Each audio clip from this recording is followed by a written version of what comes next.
Christmas ആയതുകൊണ്ട് 3 ദിവസത്തേക്ക് അവധി കിട്ടി. അവധിയായിട്ട് വീട്ടിലിരിക്കുന്നത് ശരിയല്ലല്ലോ. അന്നേരം തന്നെ ബുള്ളറ്റ് എടുത്തിറങ്ങി.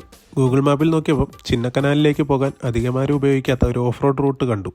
ആ റൂട്ട് ഞാൻ തിരഞ്ഞെടുത്തില്ലായിരുന്നെങ്കിൽ മനോഹരമായി ഈ കാഴ്ചകളൊക്കെ എനിക്ക് നഷ്ടമായേനെ.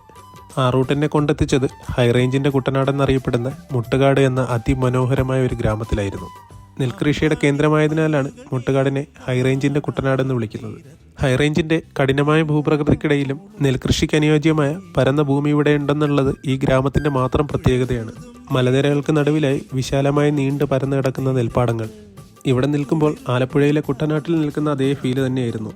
ഇടുക്കിയിലെ മറ്റ് ഗ്രാമങ്ങളെയും പോലെ തന്നെ തിരുവിതാംകൂർ, തമിഴ്നാട് എന്നിവിടങ്ങളിൽ നിന്നും എത്തിയ കർഷകരാണ് ഈ പ്രദേശത്തെ കൃഷിയോഗ്യമാക്കിയതെന്ന് പറയപ്പെടുന്നു. ഇടുക്കിയെപ്പോലൊരു ഹൈറേഞ്ചിൽ കുട്ടനാടിനെ ഓർമ്മിപ്പിക്കും വിധം വിശാലമായ നെല്ല് വിളഞ്ഞു കിടക്കുന്ന ഒരു പാടശേഖരം. ഏതൊരു സഞ്ചാരിയുടെ ഉള്ളിൽ കൗതുകമുണർത്തുന്ന കാഴ്ചകൾ തന്നെയായിരുന്നു ഇത്.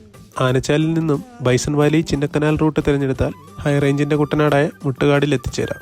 യാത്രകളിൽ എപ്പോഴും പ്ലാസ്റ്റിക്കും മറ്റും വലിച്ചെറിഞ്ഞ് പ്രകൃതിയെ മലിനമാക്കാതിരിക്കാൻ പരമാവധി ശ്രദ്ധിക്കുക.